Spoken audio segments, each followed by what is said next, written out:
friends. Welcome back to Healthy Living with Denise. I'm Denise, and we are talking about feeling better, living better, feeling stronger, being stronger, and thriving through this chapter of life, this chapter being midlife. Um, and I'm really excited. I want to talk to you about something that I experienced a couple days ago. Well, actually, I guess it's been about a week. I recently had the honor of emceeing an extraordinary event. It was a 2-day event here in Rochester, Minnesota. It's actually the seventh annual. We had to skip a couple of years though because of COVID. Symposium. It's the Community of Wellness Symposium, and it is about lifestyle medicine. And it was at least inspired by lifestyle medicine. And yes, we had many of the speakers who were there were either part of American College of Lifestyle Medicine. Some were coaches who have been around in this community. And it was so exciting because what their mission is simple. Okay. And this is, we always make things so much harder than they have to be, right? But it's really simple. Ready? Lifestyle as medicine. Use lifestyle first, and then medicine as a last resort. Now we know that, you know, uh, regular medicine or Western medicine is absolutely necessary. It is the science and research that they've done through the years has basically, cured polio and all sorts of diseases that people were dying from, especially younger people. Until recently, they had really been eradicated. For whatever reason, people get a little freaked out nowadays about vaccines, and this is not about vaccines, but obviously there are some things that absolutely make sense, right? But the goal here is lifestyle as medicine. Some of these other things are a little outside of what I'm talking about, but truly what we're talking about, or what I'm talking about today, is and every day is about your personal health and the things that you can do for you to lose weight or maintain a healthy weight, to have energy, to be able to lift weights, to have the flexibility and balance that you need to basically live a regular life, and to be able to do that in your 40s, 50s, 60s, 70s, and well into your 90s. Yes, people are living that long. As the menopause mentor, I talk about menopause a lot, but also I talk about longevity. When I talk about longevity, I'm not trying to make you live till 110. That would be interesting, but really it is about the health span in those years as opposed to just a lifespan. But the cool thing with lifestyle as medicine is it's not the last resort. There are so many things that we can do to basically take care of ourselves and make sure we don't get certain diseases that basically are brought on by our lifestyles. For example, obesity, metabolic syndrome, heart disease, and diabetes. All of these things, for the most part, can be affected positively by our lifestyle. And that's what I love this. It's not pills first, not surgery first, but education first and prevention first. Healing from the inside out by paying attention to what you're eating, how you're sleeping, how you're connecting with others, whether you have passion in your life, passionate about, your friends and family, about your job or career or the volunteer efforts that you're doing, whatever that is. Passion is so, so important. Um, as I listened to the speakers and, of course, participated as the MC, I'm listening, but I'm also participating in asking questions as well. One thing became very clear to me as a 54-year-old midlife woman, right? Women in menopause need these concepts, but we actually need them tailored for us. Now, not just midlife women or women in menopause, yes, as a whole, but also individually. I've heard the phrase individualized medicine for years. I live in Rochester, Minnesota, home of the Mayo Clinic, and people talk about this phrase all the time. And this is actually something that we can actually do for ourselves. Um, we tend to think, or there's a common thought process, I guess, that midlife is a problem, menopause is a problem to fix.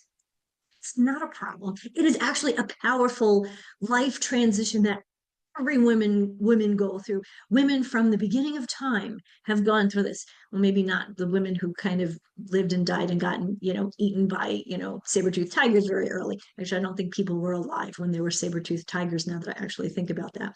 Anyway, getting distracted. When we align with our daily choices, with who we are becoming as women, as individuals, as menopausal women, midlife women, give it a name, right? The results can be extraordinary. They can be unique to you. They can be so special.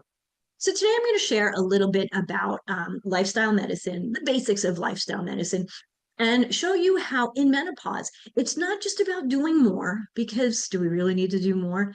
It's about doing things differently with wisdom, with grace, with power. Power here, strong power, but power from within. Okay. So lifestyle medicine is part of the American College of Lifestyle Medicine. And they focus on 6 pillars. I actually have a 7th one, and I'm actually stealing this thunder from my friends over at the Rochester Clinic in Minnesota. So if they hear this, Dr. Jeng, this is all about you. Okay, so number 1, nutrition. Lifestyle medicine focuses on eating predominantly a whole plant-based diet. Now, my take on that is a little different, and I'll get into that in a minute. Movement, prioritizing daily physical activity. That all the time. We're such a sedentary society. We sit all day long. We sit in front of a computer. We sit in our car. Yesterday, I was on an airplane. I sat in an airplane. I sat in an airport. I sat in the car on the way to and from the airports. Right. So this morning, when I got up, what was the first thing I wanted to do? I wanted to move. So making daily movement, notice I didn't say exercise, although that's really what it is, a priority, right? Remember when you were a kid, we didn't call it movement. We didn't call it exercise. We called it playing. And we did that every day. Remember, you couldn't wait till you're allowed to go outside and play all day, and be with your friends, and you play kickball and all sorts of things. Back then, again, we called it playing. Now we call it movement or exercise. However, if you join a team, maybe you play like playing basketball, maybe like everybody, it seems, except for me, play pickleball, something like that, but something that you're doing every single day. And yes, walking is great. The 10,000 steps concept, if you listen to everyone that says you should walk 10,000 steps every day, that's about 5 miles. For a lot of people, that's never going to happen, at least right away. Aim for, half of that, 1,000 steps, which is 2.5 miles, right? And I wear an iWatch or an Apple Watch to count my steps when I don't think I'm going to get a run in today. I think it's going to rain, or I don't know. It looks kind of crappy out. But again, I got a strength training workout done this morning. So prioritizing physical activity, I put it on my calendar. There's not a day that goes by that I don't know what I'm doing. Now, that doesn't mean that every now and then I don't take a day off. I do. And sometimes my day off is like yesterday. It was a travel day. So I really didn't do any exercise. I did a little bit of stretching. Um, Other times it really is a planned light day. Maybe I'm going to go for a 3-mile walk. And that's not a power walk. That's just a nice walk out in the country with my husband. It's still activity and movement, but it is not necessarily what I would consider like real exercise. I'm moving, but I'm not really exercising to get my heart rate up. That's more of a kind of an off day. The third pillar is restorative sleep, getting deep, restful sleep, healing sleep. So many times we say, we don't, I'm young, I don't need to sleep, or, I'll sleep on the weekend, or I'll make up for it. No, we need to be getting 7 to 9 hours of good sleep every single night. Now, I know in midlife, ladies, this can be difficult. And so we need to figure out how we can manage that. Whether, you're experiencing hot flashes and night sweats, or if you just wake up in the middle of the night and you're like, okay, I'm awake. Why? What's going on here? There are ways to mitigate that, right? We just have to go searching for them. And, when I said, a little bit earlier, I mentioned individualized medicine. Sometimes this individualized medicine is by you doing some research. The nice thing is there are people like me around who can help guide you on your wellness journey. Okay, so number 4 is stress management. Yeah, no. Why is stress management part of every pillar of health? Because we live in a very stressful society. Whether it's, your working career, family, social media, the news, world health, world news, whatever it is, all of these things are stressors. And very often, if you're a perfectionist, right, you're adding additional stress to your daily stress, and that's really unnecessary stress. Not I would say that most of the stress that we deal with is unnecessary. um Not all, of course, but the fact that we are constantly attacked by it, whether it's social media or TV or whatever it may be, we are not we're just burdened so heavily by stress that we need to take time every single day just to step back. Whether that's, again, taking a walk outside. Nature is a great healer. I think it's truly, the world's best healer. Or deep breathing, meditation, whatever it may be, finding some type of stress management. Number 5 is kind of an one for me, but it does make sense. It's kind of obvious. Limit alcohol, Tabasco. Tabasco is actually really good, especially if you put it on your eggs in the morning. Anyway, limiting alcohol, tobacco, and processed junk food.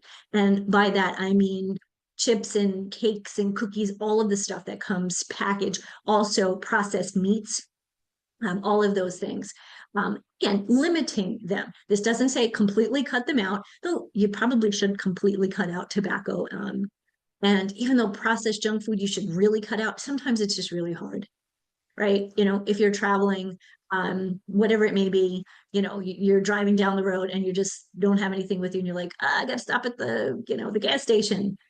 There are some healthier options there. Go for the nuts, as opposed to the chips, which chips will fill you up for a couple minutes, and then about 15 minutes later, you'll be hungry again. Anyway, so that's number 5. Number 6 is positive social connections, building meaningful, supportive relationships. Well, of course, we want to do that. That's part of life, right? The number 7 that my friend Dr. Jen and May, who works with him, his wife May, they came up with this one a few years ago, and I really like this one. And it is purpose. I mention purpose. I mention purpose quite often, but having a purpose in life, again, whether that's your career, your family, something that you enjoy doing. So all of those things are the pillars that lifestyle medicine focuses on. And all of these are important, I mean, at any stage of life. But here is my perspective when it comes to menopause. For menopausal women, we need to evolve. We need it to evolve, this whole concept of lifestyle medicine. In menopause, our nutritional needs shift, right? Protein isn't just helpful, it is essential. And yes, there are plenty of plant-based proteins, tofu, tempeh, beans. Years ago, my niece decided to go vegan. And at one point she said to me, she's, Didi, all I'm eating is like carbs.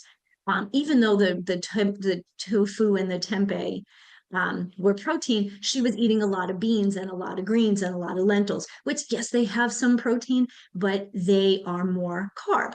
So why do we need it? Why do we need this protein?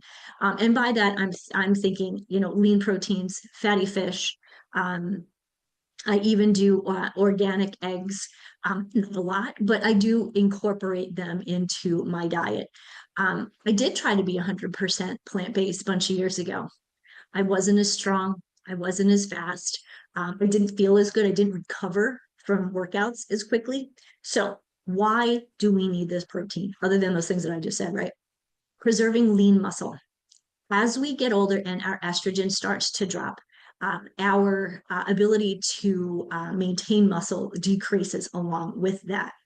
And so eating protein will help us to preserve that lean muscle that we already have, but it's also going to help us to build when we're lifting weights. It's also protecting bone density.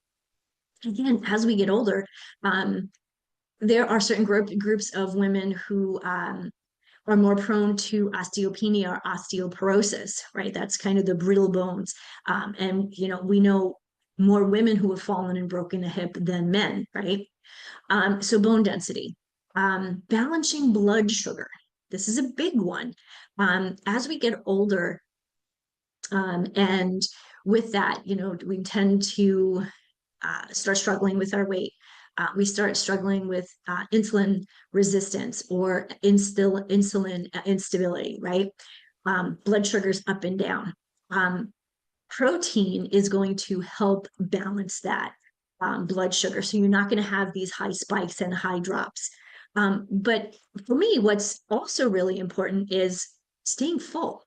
When you eat lunch or breakfast or whatever meal, you don't want to be hungry 2 hours later going, I'm starving. What am I going to eat? This is what happens to so many women that I know. They go out for lunch and they have a salad. Okay. And it's got lots of stuff in it, lots of veggies, which is awesome. I love my veggies. I love me some veggies, but that's it. They don't have any protein, whether it's plant-based or animal-based. Um, they may add some cheese, so that may add some, mostly calories. And then 2 hours later, they're hungry. Well, yeah, they have filled their belly with fiber, which is great. It's going to help you poop. But there's nothing to keep them satiated. There's nothing in that salad to keep them from being hungry again. I mean, even adding walnuts and seeds, those are proteins and healthy fats that will help um, with that satiated feeling. Satiated feeling, yes. So basically, to me, if you're eating more protein, quality protein, you're basically saying goodbye to cravings. You're not going to have that 3 o'clock dip that most people complain about. So while American College of Lifestyle Medicine advocates for the plant-based plate, and there's a ton of research out there, they've done lots and lots of studies, meta-analyses on people who are obese or diabetic and have taken a plant-based, diet for 8 to 12 weeks, and they've, lost weight. They've their insulin resistance is better, and their A1C is down, and that's all great, right? But I'm talking about women like you and me, right? We are not at a state where we have diabetes or metabolic syndrome. We're not obese. We're not struggling with cardiovascular disease. At least we don't know that we are at this stage, right? Unless we've been tested. But there's some wonderful research out there also that shows that in midlife, for women to thrive with a plant forward diet, they need to add balance. So yes, plant forward, right? Plant forward as opposed to plant based, which it's kind of the same. When people kind of confuse them, I say plant forward because I like that phrase as opposed to plant based. I don't know. They could actually mean the same exact thing. What's different is when somebody says vegan and vegetarian, right? Vegan is much more intense. However, the plant-based people at ACLM are pretty intense when it comes to what they eat and what they do not eat. So, but anyway, so plant forward, having some balance. So lots of colorful fruits and veggies. Absolutely. That salad I mentioned before. Yeah, put that salad together. Put all those veggies in there. Add some whole grains and beans. Yes, please. Fiber, fiber, fiber, more fiber. And also different types of nutrients, right? Each vegetable, each fruit, each grain or bean or seed or nut has different nutrients that your body needs, whether it's all the micronutrients, vitamins and minerals and all of those things. Really, really important to have. We talk about a balanced diet. The problem with people saying they have a balanced diet is they actually don't know what balance is. And that's where plant forward comes in handy, because it really does help us look at our plate and say, okay, 3/4 of this plate should be plant based. And then you have that quarter that is a protein. Lean meat, chicken, turkey, salmon. I love salmon. Salmon is great because you get an extra kick of omega-3 fatty acids, which are essential for brain health, for bone, for energy, all of these things. Omega-3s are great for your knees and your joints. Great stuff. Your body absolutely demands at this stage these building blocks, right? When you were a little kid, your parents gave you healthy food to help you grow and grow into a healthy child, a healthy teenager, and a healthy young adult, right? Now it's your responsibility to continue to build strong muscle and bone and healthy immune system. That's the other piece. By eating these healthy foods, all of these phytonutrients and antioxidants, you're filling your body, flooding your body in a way, in a good way, with all of these great things that are all of these great nutrients that are working in different areas of your body. Right? When you eat something, it doesn't just go to your finger, it goes to all of the cells, it goes to your brain, all of the part of your body. I mean, your one whole body. Um, Again, to me, it's about adding here quality protein as opposed to taking away foods, right? Because that's what a diet is, right? A diet, D-I with a little d, D-I-E-T, is restrictive. This is not restrictive, right? There are, I don't know, hundreds of fruits and veggies that you can choose from, different ways to cook them. There are different whole grains and beans and seeds and legumes, all of these things, right? So, I mean, if you get to choose, there's just say 10 different beans on, at the store, that's 10. You get, wow, can you imagine when you start to, pick a bean and pick a different grain and all the amazing combinations that you can make. And again, it really is about upgrading or up leveling the foods that you may already be eating. So, lifestyle medicine, in my humble opinion, provides a map, right? We all need a map. If we're here and we want to get someplace else, we need a map to show us how to get there, right? But midlife women need to choose the right vehicle built for strength, for resilience, and for joy. So, as a woman in midlife, this is not about fading away into the sunset, right? This is our time. This is our time to thrive. This is our time because we've taken care of everybody else in the past, right? Right? Kids, job, career, husband, spouse, wife, whatever, whomever, right? This is a time where you are meant to burn brighter, walk taller, live even more fully than you even thought possible, body, mind, and spirit, and truly to feel alive, right? Born, born, born, born to be alive. This is your time, ladies. So that's all I have for you today. In my next episode, we're going to dive a little bit deeper into the power of real food. I talk about real food all the time, not rules, and how you can fuel your radiance from the inside out. Until then, I leave you with this. Your healthiest years are not behind you. They're just beginning. Healthy living, happy life. I'll see you soon.